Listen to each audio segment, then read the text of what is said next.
गरीब सोया चाप रोटी वाली।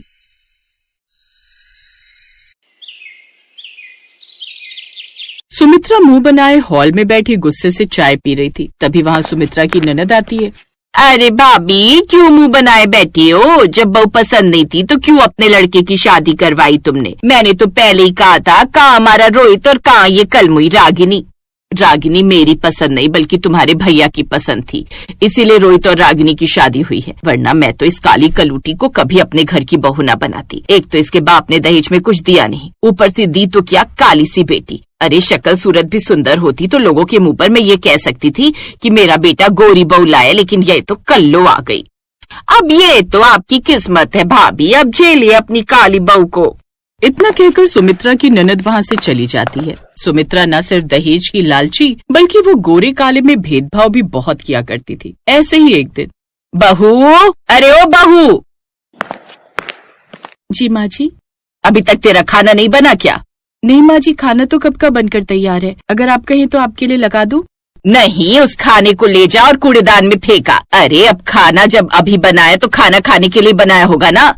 सास की कड़वी बातें सुनकर रागिनी को बहुत दुख होता है। समय गुजरता है और गुजरते समय के साथ रागिनी प्रेग्नेंट हो जाती है, और जब इस बारे में सुमित्रा को पता चलता है तो वो आए दिन रागिनी को ताने देते हुए कहती है, देख रागिनी, तेरे बाप ने तुझे दहेज में कुछ दिया नहीं, और ना जाने इनके भी दिमाग में ऐसा कौन सा कीड़ा काट गया था जो वो तुझे इस घर की बहू बनाकर आ गए। ना तो तेरी शक्ल सूरत है और ना ही तेरे बाप ने दहेज दिया। अब तू पेट से है, इसलिए मैं तुझसे ये उम्मीद करूंगी कि तू इस घर को एक वारिस दे। बाकी तू खुद समझदार है कि मैं क्या कह रही हूँ। इतना बोलकर सुमित्रा वहाँ से चली जाती है। लेकिन अब रागिनी के पेट में लड़का था या लड़की, ये तो सिर्फ भगवान को पता था। बस इसी चिंता में रागिनी रहती कि अगर उसे लड़की हो गई तो उसकी सास उसकी क्या दुर्दशा करेगी। समय गुजरता है। गुजरते समय के साथ वही होता है जिसका डर रागिनी को था। रागिनी एक बेटी को जन्म देती है, और जब इस बारे में सुमित्रा को पता चलता है तो वो ड्रामा करने लगती है। एक कम थी जो दूसरा बोझ तूने इसे पैदा करके बढ़ा दिया। अरे मेरी तो समझ में नहीं आता कि तुम लोग मुझसे चाहते क्या हो। एक तो तू काली, ऊपर से दहेज के नाम पर 1 रुपया लेकर नहीं आई। जितना लाई नहीं उससे कई गुना अब हमें इसके दहेज में देना पड़ेगा। हे भगवान, पता नहीं आपने मेरी किस्मत में क्या लिखा है। सुमित्रा गुस्सा करके चली जाती है, पर रागिनी अपनी सास की बातों पर गौर न कर अपनी बेटी पर ध्यान देती है। समय गुजरता है और देखते ही देखते 6 साल गुजर जाते हैं। तुम दोनों माँ बेटी ने कसम खा रखी है मुझे बर्बाद करने की, जो इतने महंगे ग्लास का सेट तोड़ दिया तूने। नहीं माँ जी, आप ऐसा क्यों कहती हैं कि बच्ची है, गलती हो गई इससे। ऐसा न कहूँ तो कैसा कहूँ? तेरी बेटी जब से इस घर में पैदा हुई है तब से मेरा नुकसान ही हो रहा है। अब ये इस घर में नहीं रहेगी। इतना बोलकर सुमित्रा रागिनी की बेटी कविता का हाथ पकड़ उसे घर से निकालने लगती है, पर तभी रागिनी अपनी सास को रोक लेती है। माँ जी, ये आप क्या कर रही हैं? ये आपकी पोती है और मेरी बेटी। ये मेरी पोती नहीं, और अगर ये तेरी बेटी है तो तू भी अब इस घर से निकल जा। इतना बोलकर सुमित्रा रागिनी और कविता दोनों को ही घर से धक्के मारकर निकाल देती है। रागिनी बेचारी अपनी 6 साल की बेटी कविता के साथ रोड पर इधर उधर भटक रही थी। उसे समझ नहीं आ रहा था कि अब वो अपनी 6 साल की बच्ची की परवरिश कैसे करे। अब रागिनी ने सोचा कि कविता के पास उसके अलावा और कोई नहीं, इसलिए वो जंगल में एक छोटी सी झोपड़ी बनाकर रहने लगी, और अगले ही दिन वो काम की तलाश में निकल पड़ी। लेकिन कोई भी उसे काम देने को तैयार नहीं, जिसके बाद रागिनी एक सेठ के घर जाती है। सेठ जी, मुझे काम की बहुत जरूरत है। आपके घर अगर मेरे लायक कोई काम है तो कृपया करके मुझे काम पर रख लीजिए। मैं झाड़ू पोछा बर्तन सब कर लूंगी। नहीं नहीं, हमारे यहाँ तुम्हारे लायक कोई काम नहीं, हम जाओ यहाँ से। तभी वहाँ सेठानी आई और रागिनी को देख उसने सेठ से कहा, देखिए जी, मैं प्रेग्नेंट हूँ और मुझे किसी नौकरानी की जरूरत है जो मेरा ख्याल रख सके। सेठ थोड़ी देर सोचते हैं और फिर वो रागिनी से कहते हैं, देखो रागिनी, झाड़ू पोछा करने के लिए हमारे घर में पहले से नौकरानी है, लेकिन खाना बनाने और मेरी पत्नी का ख्याल रखने वाली कोई नहीं। क्योंकि मैं काम के सिलसिले में अक्सर देर रात तक बाहर रहता हूँ, इसलिए तुम्हें रात के 9 या 10 बजे तक अपनी सेठानी के साथ रहना होगा, ताकि उन्हें कोई दिक्कत ना हो। इतना लंबा समय सुनकर रागिनी थोड़ा हिचकिचाती है, लेकिन वो काम के लिए मान जाती है, क्योंकि 6 साल की बेटी की जिम्मेदारी उसके कंधों पर समय से भी ज्यादा थी। समय गुजरता है और एक दिन रागिनी की सेठानी ने रागिनी से कहा, रागिनी, आज मेरा कुछ अच्छा और चटपटा खाने का मन है, क्यों ना तुम सोया चाप और रोटी बना लो। तुम्हें पता है सोया चाप मुझे बहुत पसंद है।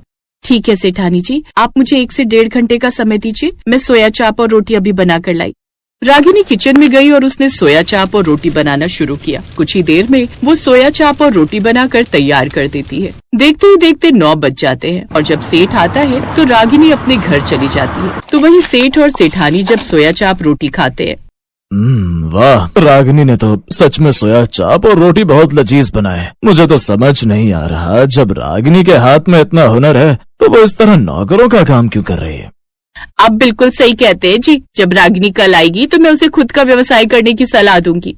अब अगले दिन रागिनी जब अपनी सेठानी के घर आती है तो सेठानी उसे खुद का व्यवसाय शुरू करने को कहती है, लेकिन रागिनी ये कहकर मना कर देती है कि उसके पास पैसे नहीं, जिस पर सेठ और सेठानी उसे कुछ पैसे देते हैं और उसका खुद का बिजनेस शुरू करवाते हैं। धीरे धीरे कर रागिनी अपनी ऊंचाइयों को छूने लगती है। ऐसे ही एक दिन, रागिनी बहन, सच में तुम यहाँ सोया चाप और रोटी बहुत अच्छी बनाती हो। तुम्हें पता है, अब तो तुम गरीब सोया चाप और रोटी वाली के नाम से भी फेमस हो रही हो। अब तो दूसरे गाँव में भी तुम्हारे चर्चे हो रहे हैं। मैं तो कहता हूँ तुम अपने इस ठेले को ढाबे में बदल लो।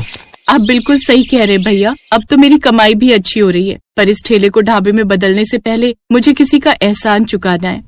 इतना बोलकर रागिनी शाम को अपने हाथों में कुछ पैसे लिए सेठ और सेठानी के पास जाती है और ब्याज समेत उन्हें पैसे देकर उनका शुक्रिया अदा करती है। रागिनी की कामयाबी देख सेठ और सेठानी को बहुत अच्छा लगता है और जहाँ सेठानी एक प्यारी सी बेटी को जन्म देती है तो वहीं अब हर तरफ रागिनी गरीब सोया चाप और रोटी वाली के नाम से फेमस हो जाती है। देखते ही देखते रागिनी उन ऊंचाइयों को छू लेती है जहाँ आना हर किसी के बस की बात नहीं।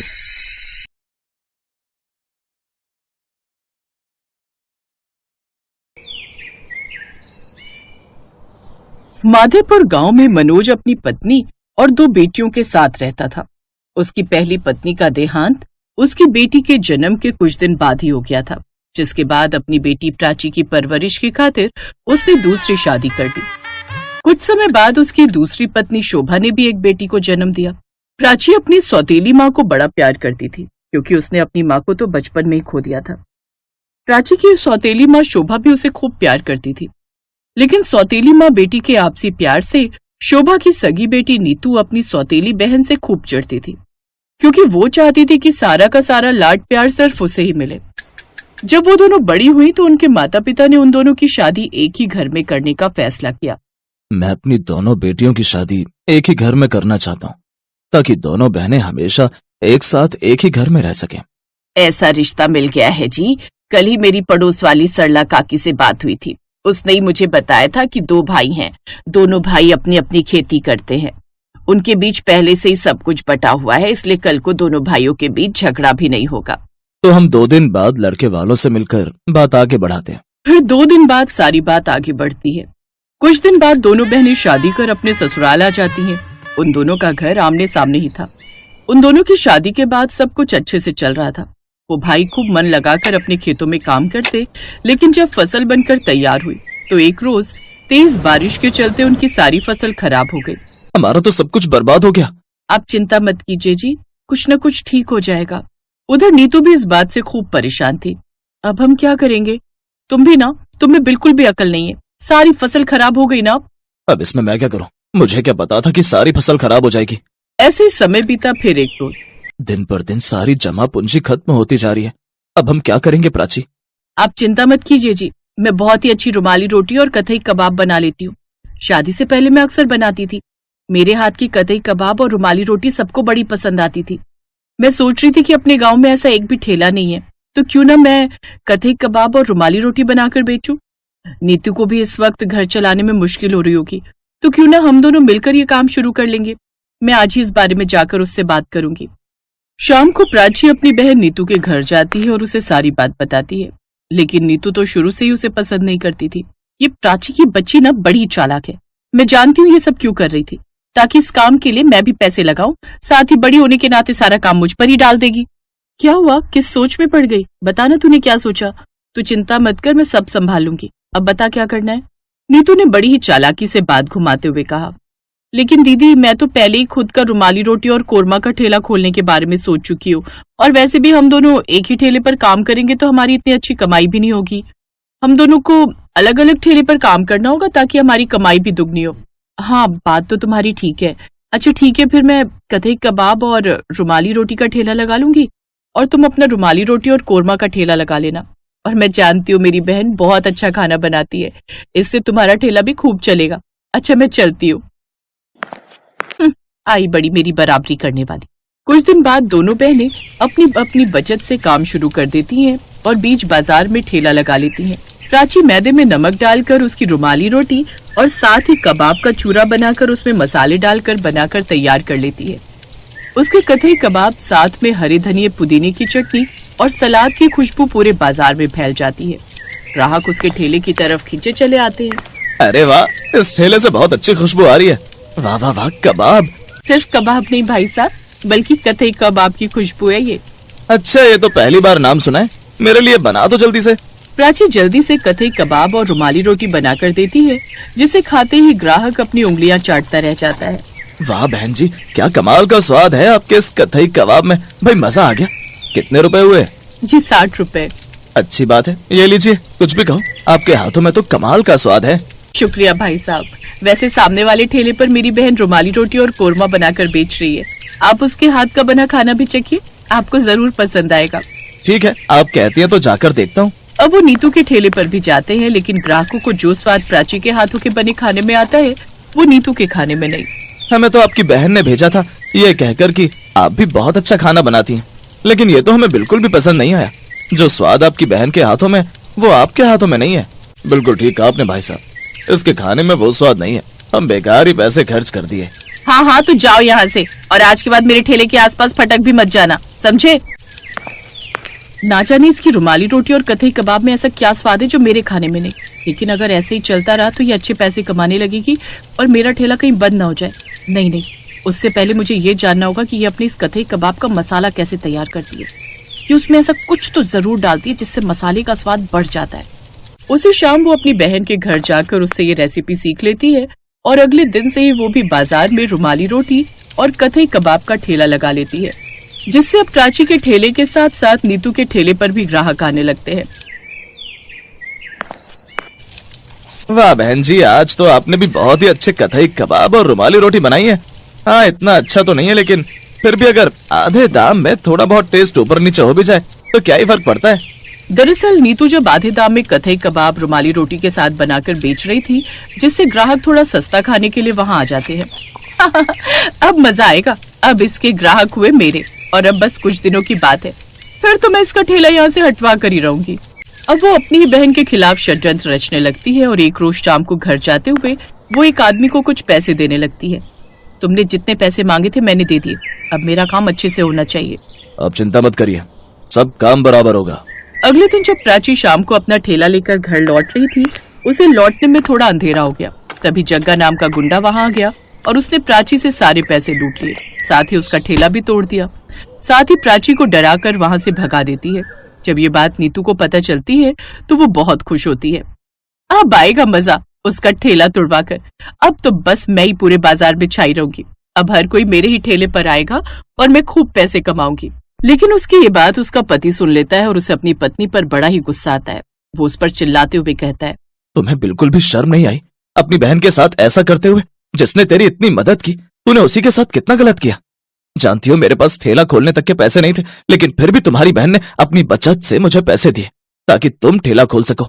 लेकिन मैं नहीं जानता था कि तुम्हारे मन में उनके लिए इतना जहर घुला है कि तुमने अपनी ही बहन का ठेला उजाड़ दिया। ये सब सुनकर नीतू की आंखों में आंसू आ जाते हैं और वो अपनी बहन के घर जाकर उससे माफी मांगती है। साथ ही उसका ठेला भी ठीक करवा देती है। प्राची भी उसे माफ कर देती है और उस दिन के बाद दोनों बहनें साथ में मिलकर रुमाली रोटी और कथई रोल का ठेला लगाती हैं और खूब पैसे कमाती हैं। Best buddies. Hello friends. Thanks for watching this video. अगर आपको ये वीडियो पसंद आया है तो प्लीज लाइक, सब्सक्राइब, कमेंट्स करें इस वीडियो पर, और हाँ, शेयर करना भी ना भूलें। और भी मजेदार वीडियो देखने के लिए नीचे दिए गए बेल आइकॉन को दबाएं। देखते रहिए बेस्ट बडीज।